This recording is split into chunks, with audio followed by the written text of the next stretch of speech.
ਜਿਹੜੀ ਭਾਰਤੀ ਜਨਤਾ ਪਾਰਟੀ ਕੱਲ ਦੀ press conference ਕਰ ਕਰਕੇ ਔਰ ਉਹਨਾਂ ਦੇ ਵੱਡੇ ਵੱਡੇ ਲੀਡਰ ਇਹ ਗੱਲ ਕਹਿ ਰਹੇ ਆ ਕਿ ਦਿੱਲੀ ਦੀ ਐਜੂਕੇਸ਼ਨ ਮਾਡਲ ਜਿਹਨੂੰ ਨਿਊਯਾਰਕ ਟਾਈਮਸ ਅਖਬਾਰ ਨੇ ਆਪਣੇ ਇੰਟਰਨੈਸ਼ਨਲ ਐਡੀਸ਼ਨ 'ਚ ਇਹ ਗੱਲ ਨੋਟ ਕਰਨ ਵਾਲੀ ਆ, ਕਿਉਂਕਿ ਪੰਜਾਬ ਦੇ ਵੀ ਕੁਝ ਕਾਂਗਰਸੀ ਲੀਡਰ ਕਹਿ ਰਹੇ ਜੀ ਫਰੰਟ ਪੇਜ ਤੇ ਨਹੀਂ ਹੈ। ਉਹਨਾਂ ਨੂੰ ਮੈਂ ਦਰੁਸਤ ਕਰਦਾ, ਨਿਊਯਾਰਕ ਟਾਈਮਸ ਦਾ ਇੱਕ ਨੈਸ਼ਨਲ ਐਡੀਸ਼ਨ ਹੈ, ਇੱਕ ਇੰਟਰਨੈਸ਼ਨਲ ਐਡੀਸ਼ਨ ਹੈ। ਔਰ ਖਹਿਰਾ ਸਾਹਿਬ ਵਾਸਤੇ ਮੈਂ ਦੱਸਣਾ ਚਾਹੁੰਦਾ ਇਹ ਇੰਟਰਨੈਸ਼ਨਲ ਐਡੀਸ਼ਨ ਤੇ ਫਰੰਟ ਪੇਜ ਤੇ ਖਬਰ ਲੱਗੀ ਆ ਕਿ ਜਿਸ ਤਰੀਕੇ ਨਾਲ ਅਰਵਿੰਦ ਕੇਜਰੀਵਾਲ ਜੀ ਦੀ ਅਗਵਾਈ ਵਾਲੀ ਦਿੱਲੀ ਸਰਕਾਰ ਨੇ ਐਜੂਕੇਸ਼ਨ ਮਾਡਲ ਲੋਕ ਬੱਚਿਆਂ ਦੀ ਬੁਨਿਆਦੀ ਐਜੂਕੇਸ਼ਨ ਨੂੰ ਇੰਪਰੂਵ ਕੀਤਾ, ਉਹ ਐਗਜ਼ੈਂਪਲਰੀ ਹੈ। ਉਹਦੀ ਤਾਰੀਫ ਜਿਹੜੀ ਆ ਇੰਟਰਨੈਸ਼ਨਲ ਲੈਵਲ ਤੇ ਹੋ ਰਹੀ ਹੈ ਤੇ ਭਾਰਤੀ ਜਨਤਾ ਪਾਰਟੀ ਇਹ ਕਹਿ ਰਹੀ ਹੈ ਪ੍ਰੈਸ ਕਾਨਫਰੰਸ ਕਰਕੇ ਕਿ ਇਹ ਪੇਡ ਨਿਊਜ਼ ਹੈ। ਸੋ ਅੱਜ ਉਹਨਾਂ ਦਾ ऑफिशियल ਜਿਹੜੀ ਕਲੈਰੀਫਿਕੇਸ਼ਨ ਵੀ ਆ ਗਈ ਔਰ ਜਿਹੜੀ ਮੈਂ ਗੱਲ ਕਹੀ ਆ ਵੀ ਉਹਨਾਂ ਨੇ ਕਿਹਾ ਸਾਡੀ ਹਮੇਸ਼ਾ ਨਿਊਜ਼ ਰਿਪੋਰਟਿੰਗ ਇੰਪਾਰਸ਼ੀਅਲ ਹੁੰਦੀ ਆ, ਵਿਦਆਊਟ ਪੋਲੀਟੀਕਲ ਇਨਫਲੂਐਂਸ ਹੁੰਦੀ ਹੈ। ਔਰ ਜਿਸ ਤਰੀਕੇ ਨਾਲ ਵਿਰੋਧਤਾ 'ਚ ਅੰਨੇ ਹੋ ਕੇ ਭਾਰਤੀ ਜਨਤਾ ਪਾਰਟੀ ਅਗਰ ਇੰਟਰਨੈਸ਼ਨਲ ਲੈਵਲ ਤੇ ਦੇਸ਼ ਦੀ ਕੋਈ ਚੰਗੀ ਗੱਲ ਵੀ ਹੋ ਰਹੀ ਉਹਦਾ ਵਿਰੋਧ ਕਰ ਰਿਹਾ, ਇਹਨੂੰ ਮੁਲਕ ਦੇਖ ਰਿਹਾ। ਔਰ ਕਾਰਨ ਇਹ ਆ ਕਿ ਜਿਨ੍ਹਾਂ ਨੇ ਗਰੰਟਡ ਲੈ ਰੱਖਿਆ ਸੀ ਮੁਲਕ ਨੂੰ ਕਿ ਮੋਦੀ ਸਾਹਿਬ ਨੇ 50 ਸਾਲ ਰਾਜ ਕਰਨਾ ਹੈ, ਉਹਨਾਂ ਨੂੰ ਸਮਝ ਆ ਗਈ ਆ, ਉਹਨਾਂ ਨੂੰ ਪਤਾ ਲੱਗਣ ਲੱਗ ਗਿਆ ਕਿ ਹੁਣ ਅਗਲਾ 2024 ਵਾਲਾ ਇਲੈਕਸ਼ਨ ਜਿਹੜਾ ਆ ਕੇਜਰੀਵਾਲ ਵਰਸਸ ਮੋਦੀ ਹੋਣ ਵਾਲਾ ਹੈ। ਔਰ ਕੇਜਰੀਵਾਲ ਸਾਹਿਬ ਦਾ ਏਜੰਡਾ ਆ ਲੋਕਾਂ ਨੂੰ ਬੁਨਿਆਦੀ ਹੈਲਥ ਸਿਹਤ ਸੇਵਾਵਾਂ ਦੇਣੀਆਂ, ਬੱਚਿਆਂ ਨੂੰ ਐਜੂਕੇਸ਼ਨ ਦਾ ਅਧਿਕਾਰ ਔਰ ਦੁਨੀਆ ਲੈਵਲ ਤੇ ਵਰਲਡ ਲੈਵਲ ਤੇ ਜੋ ਐਜੂਕੇਸ਼ਨ ਦਾ ਇੱਕ ਸਟੈਂਡਰਡ ਹੋਣਾ ਚਾਹੀਦਾ ਉਹ ਉਹਨਾਂ ਨੇ ਕਰਕੇ ਵਿਖਾਇਆ। ਤੇ ਦੂਜੇ ਪਾਸੇ ਜਿਹੜੀ 75 ਸਾਲ ਤੋਂ ਰਾਜਨੀਤੀ ਇਸ ਮੁਲਕ 'ਚ ਹੋ ਰਹੀ ਆ, ਧਰਮ ਦੇ ਨਾਂ ਤੇ, ਜਾਤਾਂ ਦੇ ਨਾਂ ਤੇ, ਵਰਗਾਂ ਦੇ ਨਾਂ ਤੇ, ਰੀਜ਼ਨ ਦੇ ਨਾਮ ਤੇ ਲੋਕਾਂ ਨੂੰ ਵੰਡ ਕੇ ਵੋਟਾਂ ਪਾਉਣੀਆਂ, ਉਹ ਰਾਜਨੀਤੀ ਹੁਣ ਖਤਮ ਹੋ ਰਹੀ ਆ ਮੁਲਕ 'ਚੋਂ।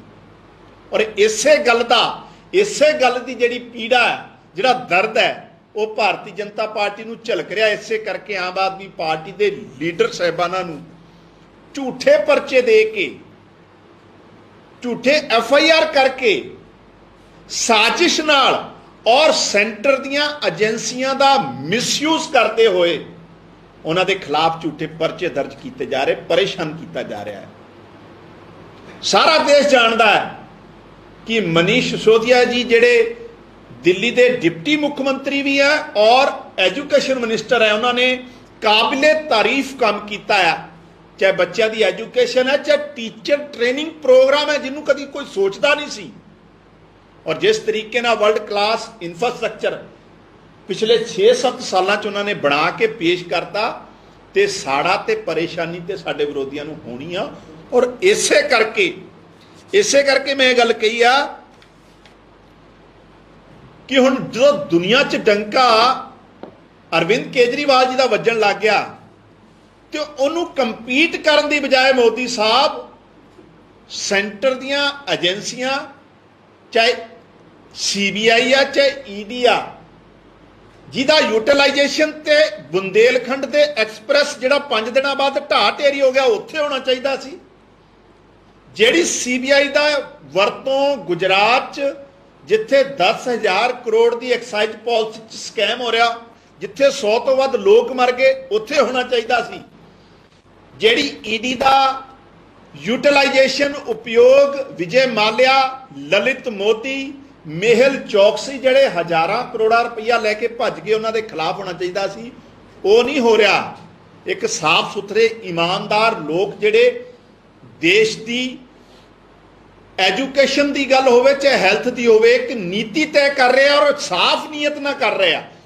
ਰਾਜਨੀਤੀ ਦਾ, ਦੇਸ਼ ਦੀ ਰਾਜਨੀਤੀ ਦਾ ਏਜੰਡਾ ਜਿਨ੍ਹਾਂ ਨੇ ਬਦਲ ਕੇ ਰੱਖਤਾ, ਉਹਨਾਂ ਦੇ ਖਿਲਾਫ ਜਿਹੜੀਆਂ ਇਹ ਮਿਸਯੂਜ਼ ਹੋ ਰਿਹਾ। ਔਰ ਅਸੀਂ ਇਹਨਾਂ ਤੋਂ ਡਰਨ ਵਾਲੇ ਨਹੀਂ। ਆਮ ਆਦਮੀ ਪਾਰਟੀ ਡਟ ਕੇ ਜਿਹੜਾ ਹੈ, ਔਰ ਅਰਵਿੰਦ ਕੇਜਰੀਵਾਲ ਜੀ ਵੱਲੋਂ ਜਿਹੜੀ 15 ਅਗਸਤ ਨੂੰ ਕੰਪੇਨ ਸ਼ੁਰੂ ਕੀਤੀ ਆ ਸਾਡੇ ਮੁਲਕ ਨੂੰ ਨੰਬਰ 1 ਬਣਾਉਣਾ ਦੁਨੀਆ 'ਚ, उस कंपेन तो इन्हों परेशानी हो रही है मोदी साहब को। ये नहीं चाहते। अज भाजपा कांग्रेस वांगू उही गल्लां सोचती है कि लोगों को अनपढ़ रहन दिता जाए, बेरोजगार रहन दिता जाए, धर्म जात और वर्गां ते वंड के वोट बैंक की पॉलिटिक्स करके। और इहदा यही न्यूयॉर्क टाइम्स ने इन्हां दी सच्चाई पिछले साल लिखी सी, जदों हज़ारां लोग कोविड के दौरान इलाज की कमी होने करके मोदी साहब का जुलूस जो निकलिया सी, उन्होंने अपने पेज पर लिखा सी उन्होंने तो परेशानी होनी है। सो भारतीय जनता पार्टी को असी कहना चाहते हैं और दसना चाहते बड़ा स्पष्ट, और पंजाब के लोगों ने आम आदमी पार्टी ने जिहड़ा फतवा दिता है, ये शुरुआत है 2024 की। ये शुरुआत अरविंद केजरीवाल जी की नैशनल लैवल की जिहड़ी पॉलिटिक्स है, जिहड़ी मोदी साहब की तानाशाही और मनमर्जियां के खिलाफ जिहड़ी डट के आवाज़ बुलंद हो रही है, अरविंद केजरीवाल जी की हो रही है। और इन्हां दियां CBI और बाकी एजेंसियों तो असीं डरन वाले नहीं, और इन्हां दा झूठ का दुध ते पानी का पानी भी हो जाना। 800 के करीब साडियां फाइलां पिछले 7 सालों इन्होंने फरोलियां बीजेपी की सेंटर की सरकार ने। की निकलिया? 40 MLA साडे इन्होंने जेलों च डक ले, कुछ नहीं निकलिया। तो निकलना मनीष सिसोदिया जी के भी खिलाफ कुछ नहीं है। ये सारा मुल्क जानता है, सिर्फ तो सिर्फ मोदी साहब को समझ आ गई कि 2024 जी जिहड़ा इन्हां दा राह आसान होने वाला नहीं। हुण अरविंद केजरीवाल जी की नीति नाल, नीयत नाल लोग जुड़ रहे हैं और रोजाना जुड़ रहे हैं, और आम आदमी पार्टी वड्डी ताकत के रूप च उभर रही है। इसे करके ये मिसयूज हो रहा। आम आदमी पार्टी लोगों के हक लई और देश को अगे ले जाने लई, नंबर 1 बनाने लई ये लड़ाई जारी रखे। बहुत बहुत धन्यवाद। जो एक्साइज पॉलिसी के रिलेटेड डेट हुई है, ब्रिंडको नाम की कंपनी का जिक्र है FIR के अक्यूज बनाया गया साहब ने। उसी ब्रिंडको कंपनी को पंजाब के भी L1 लाइसेंस जिहड़ा है वो मिले है। लुधियाना के उन्होंने सेंटर है जो तो अपोजिशन भी लगातार यही जो ब्लेम करता है कि दिल्ली के जोड़े फर्म्स ने उन्होंने पंजाब के जो लिकर बिजनेस है उसके जो है वो कब्जा कराने वास्ते जो इतने लिया जा रहा है। वही फर्म जिससे पर्चा होया जो दिल्ली CBI ने किया, तो वही जो इतने देखो पहली गल तो जिहड़ा दिल्ली का पर्चा होया, असीं तो कह रहे हैं वो बदले की भावना नाल झूठा पर्चा दर्ज किया गया। दिल्ली की एक्साइज पॉलिसी च कोई कमी नहीं सी। दिल्ली की जिहड़ी एक्साइज पॉलिसी असीं लैके आए सी, 10,000 करोड़ रुपए का दिल्ली नूं फायदा होना सी। लेकिन आपां नूं सारिआं नूं पता है भी दिल्ली च बहुत हद तक पावरां सेंटर ने अपने कंट्रोल च कीतियां, और उसे करके एक पासे जिहड़ी MCD आ जिन्हों बीजेपी लीड कर रहा, वो रिबेट दे दिंदा है टोल प्लाजा नूं, ते इन्हां नूं कोई परेशानी नहीं। MCD एडवरटाइज पॉलिसी वाले लोगों को रिबेट दे दिंदा है कोविड के दौरान, इन्हां नूं कोई परेशानी नहीं। तो जे आम आदमी पार्टी की सरकार ने एक्साइज किसी कुछ लोगों को अगर रिबेट देती तो ये साडे ते इस तरीके नाल झूठे पर्चे दर्ज कर। सो ये दोहरा मापदंड है।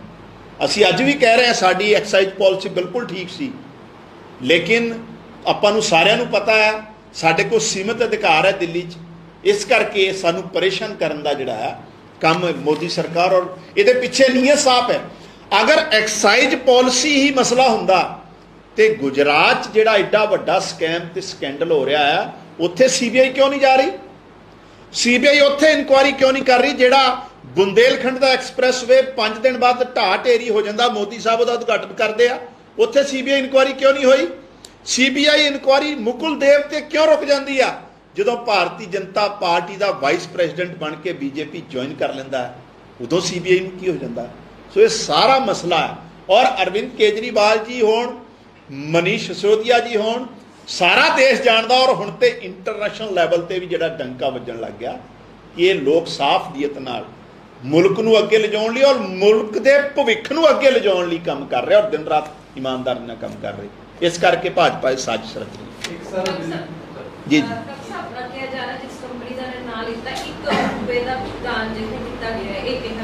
कादा 1 करोड़ रुपए का भुगतान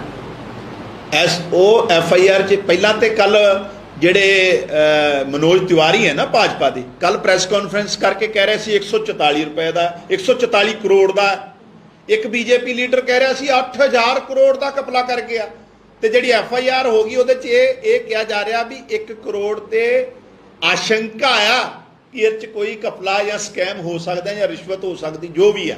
ਲੇਕਿਨ ਅਸੀਂ ਤਾਂ ਪਹਿਲਾਂ ਹੀ ਕਹਿ ਰਹੇ ਹਾਂ, ਇਹ ਸਾਰੀ ਚੀਜ਼ ਮਨਗੜੰਤ ਸਟੋਰੀ ਹੈ, ਇਹਦੇ 'ਚ ਸੱਚਾਈ ਕੋਈ ਨਹੀਂ ਹੈ। ਔਰ ਮਾਣਯੋਗ ਅਦਾਲਤ 'ਚ ਵੀ ਇਹ ਗੱਲ ਸਾਹਮਣੇ ਆ ਜਾਣੀ ਹੈ, ਤੇ ਔਰ ਸੱਚਾਈ ਜਿਹੜੀ ਆ ਆਉਣ ਵਾਲੇ ਟਾਈਮ ਤੁਹਾਡੇ ਸਾਰਿਆਂ ਦੇ ਸਾਹਮਣੇ। ਇੱਕ ਅਰਵਿੰਦ ਕੇਜਰੀਵਾਲ ਦਾ ਜਦੋਂ ਪੰਜਾਬ ਦੇ ਇਲੈਕਸ਼ਨ ਤੋਂ ਪਹਿਲਾਂ ਵੀ ਬਿਆਨ ਸੀ, ਜਦੋਂ ਹਿਮਾਚਲ ਦੇ ਇਲੈਕਸ਼ਨ ਹੈਗੇ ਆ ਤਾਂ ਪੰਜਾਬ ਦੇ ਦਿੱਲੀ ਦਾ ਜਿਹੜਾ ਮਾਡਲ ਹੈਗਾ ਇਹਨੂੰ ਡਿਜੀਟਲਾਈਜ਼ ਦੇਖਿਆ ਜਾਏਗਾ, ਲੋੜ ਨਹੀਂ ਸਾਨੂੰ ਵੋਟਾਂ ਲੈਣ ਲਈ ਉੱਥੇ ਵੱਡੀਆਂ ਰੈਲੀਆਂ ਕਰਨ ਦੀ, ਕਿਉਂਕਿ ਜੇਕਰ ਦੂਸਰੀਆਂ ਪਾਰਟੀਆਂ ਨੇ ਖਰਚੇ ਕਰਕੇ ਤਾਂ ਅੱਜ ਆਮ ਆਦਮੀ ਪਾਰਟੀ ਵੀ ਵੱਡੀਆਂ ਰੈਲੀਆਂ ਆਪਣੀ ਸਟਾਰਟ ਕਰਦੀ ਹੈ। ਨਹੀਂ ਦੇਖੋ, ਰੈਲੀਆਂ ਡੈਮੋਕ੍ਰੇਸੀ ਦਾ ਇੱਕ ਪਾਰਟ ਹੈ, ਲੇਕਿਨ ਦਿੱਲੀ 'ਚ ਜਦੋਂ ਅਰਵਿੰਦ ਕੇਜਰੀਵਾਲ ਜੀ ਨੇ ਪਹਿਲੀ ਸਰਕਾਰ ਬਣਾਈ ਸੀ ਤੇ ਉਦੋਂ ਕਿਹਾ ਸੀ ਵੀ ਦੂਜੀ ਵਾਰ ਅਸੀਂ ਵੋਟਾਂ ਮੰਗਣ ਆਵਾਂਗੇ ਤੇ ਇਹ ਕਵਾਂਗੇ ਕਿ ਜੇ ਅਸੀਂ ਕੰਮ ਕੀਤਾ ਹੈ ਤਾਂ ਵੋਟ ਪਾ ਦਿਓ, ਨਹੀਂ ਤੇ ਨਾ ਪਾਓ। ਔਰ ਉਹਨਾਂ ਨੇ ਕੀਤਾ, ਇਹੀ ਗੱਲ ਕਹੀ। ਔਰ ਪੰਜਾਬ 'ਚ ਵੀ ਅਸੀਂ ਜਦੋਂ 5 ਸਾਲ ਬਾਅਦ ਜਾਵਾਂਗੇ ਤਾਂ ਡਟ ਕੇ ਇਹੀ ਗੱਲ ਕਵਾਂਗੇ, ਜੇ ਅਸੀਂ ਕੰਮ ਕੀਤਾ ਤਾਂ ਵੋਟ ਪਾਓ, ਨਹੀਂ ਤੇ ਨਾ ਪਾਓ। ਜਿੱਥੋਂ ਤੱਕ ਰੈਲੀਆਂ ਦੀ ਗੱਲ ਹੈ, ਮੈਨੂੰ ਲੱਗਦਾ ਇਹਦੇ 'ਚ ਹਜੇ ਹੋਰ ਟਾਈਮ ਲੱਗਣਾ, ਕਿਉਂਕਿ ਜਿਸ ਤਰੀਕੇ ਨਾਲ ਟੈਕਨੋਲੋਜੀ ਦਾ ਵਿਸਤਾਰ ਹੋ ਰਿਹਾ, ਇਹ ਨਿਚਲੇ ਸਤਰ ਤੱਕ ਪਹੁੰਚਣ 'ਚ ਸਮੇਂ ਲੱਗੂਗਾ। ਡੈਫੀਨੇਟਲੀ ਆਮ ਆਦਮੀ ਪਾਰਟੀ ਤੇ ਚਾਹੁੰਦੀ ਹੈ ਕਿ ਘੱਟ ਤੋਂ ਘੱਟ ਹਿਊਮਨ ਰਿਸੋਰਸ ਦੀ એનર્ਜੀ ਲੱਗੇ ਔਰ ਬਿਹਤਰ ਕੰਮ ਹੋਵੇ। ਕੰਪਨੀ ਜਿਹੜੀ ਐਕਸਾਈਜ਼ ਪਾਲਿਸੀ ਦਿੱਲੀ ਦੀ ਹੈ, ਜੀ। ਪਹਿਲੀ ਪੁਰਾਣੀ ਸੀਗੀ, ਫਿਰ ਉਹ ਹਟਾ ਕੇ ਪਹਿਲਾਂ ਨਵੀਂ ਲੈ ਕੇ ਪੁਰਾਣੀ ਨੂੰ ਲਾਗੂ ਕੀਤਾ। ਪੰਜਾਬ 'ਚ ਵੀ ਆਲਰੇਡੀ ਇਹਨੂੰ ਐਕਸਾਈਜ਼ ਪਾਲਿਸੀ ਨੂੰ ਚੈਲੰਜ ਕੀਤਾ ਗਿਆ ਹੈ। ਉੱਥੇ ਵੀ ਐਲੀਗੇਸ਼ਨ ਪਟੀਸ਼ਨਸ ਇਹ ਨੇ ਕਿ ਕੁਝ ਲੋਕਾਂ ਨੂੰ ਵੀ ਅੱਗੇ ਕਰਨ ਲਈ ਸਰਟੀਫਿਕੇਟ ਬਣਾਉਣੇ। ਨਹੀਂ, ਮਸਲਾ ਇਹ ਆ ਵੀ ਕੁਝ ਪਰਿਵਾਰਾਂ ਨੂੰ ਫਾਇਦਾ ਦੇਣਾ ਜਿਨ੍ਹਾਂ ਨੇ ਠੇਕੇਦਾਰੀ ਤੇ ਕਬਜ਼ਾ ਕੀਤਾ ਹੋਇਆ ਸੀ ਸ਼ਰਾਬ ਦੀਆਂ ਫੈਕਟਰੀਆਂ ਵੀ ਉਹਨਾਂ ਦੀਆਂ, ਠੇਕੇ ਵੀ ਉਹਨਾਂ ਦੇ, ਫਾਇਦਾ ਵੀ ਉਹਨਾਂ ਦਾ। ਨਵੀਂ ਐਕਸਾਈਜ਼ ਪਾਲਿਸੀ ਨਾਲ ਜਿੱਥੇ ਪੰਜਾਬ ਦਾ ਰੈਵਨਿਊ ਵੀ ਘੱਟੋ ਘੱਟ 60% ਵੱਧ ਰਿਹਾ, ਨਾਲ ਸ਼ਰਾਬ ਸਸਤੀ ਵੀ ਹੋ ਰਹੀ, ਔਰ ਖਾਸ ਤੱਕ ਜਿਹੜੀਆਂ ਤਸਕਰੀ ਹੁੰਦੀ ਸੀ ਸ਼ਰਾਬ ਦੀ ਪੰਜਾਬ ਦੇ ਆਲੇ ਦੁਆਲੇ ਵਾਲੇ ਸਟੇਟਾਂ ਤੋਂ, ਉਹ ਬੰਦ ਹੋ ਗਈ। ਤੇ ਇਸ ਕਰਕੇ ਪ੍ਰੋਬਲਮ ਤੇ ਉਹਨਾਂ ਨੂੰ ਆ ਜਿਹੜੇ ਲੋਕਾਂ ਦੀ ਮੋਨੋਪੋਲੀ ਸੀ, ਜਿਨ੍ਹਾਂ ਦੀਆਂ ਜੇਬਾਂ 'ਚ ਪੈਸਾ ਜਾ ਰਿਹਾ ਸੀ ਤੇ ਪੰਜਾਬ ਦੇ ਖਜ਼ਾਨੇ ਨੂੰ ਘਾਟਾ ਪੈ ਰਿਹਾ ਸੀ। ਉਹ ਇਹ ਗੱਲ ਕਾਂਗਰਸ ਸਰਕਾਰ ਦੇ ਟਾਈਮ ਵਿੱਤ ਮੰਤਰੀ ਉਹਨਾਂ ਦੇ ਵੀ ਕਹਿ ਚੁੱਕੇ ਆ, ਮਨਪ੍ਰੀਤ ਸਿੰਘ ਬਾਦਲ ਨੇ ਵੀ ਕਹੀ ਸੀ। ਇਸ ਕਰਕੇ ਇਹ ਇੰਟਰਸਟ, ਪਰਸਨਲ ਇੰਟਰਸਟ ਕੁਝ ਲੋਕਾਂ ਦੇ ਆ। ਪੰਜਾਬ ਦਾ ਇਹ 'ਚ ਕੋਈ ਫਾਇਦਾ ਨਹੀਂ। ਪੰਜਾਬ ਦਾ ਫਾਇਦਾ ਜਿਹੜਾ ਮਾਨ ਸਾਹਿਬ ਦੀ ਸਰਕਾਰ ਲੈ ਕੇ ਆਈ ਉਹਦੇ 'ਚ ਹੋਊਗਾ। ਬਹੁਤ ਬਹੁਤ ਧੰਨਵਾਦ, ਸ਼ੁਕਰੀਆ। ਸਾਹਿਬ ਇੱਕ ਸਵਾਲ ਹੈ ਕਿ 2 ਵੀਡੀਓਜ਼ ਵਾਇਰਲ ਹੋ ਰਹੀਆਂ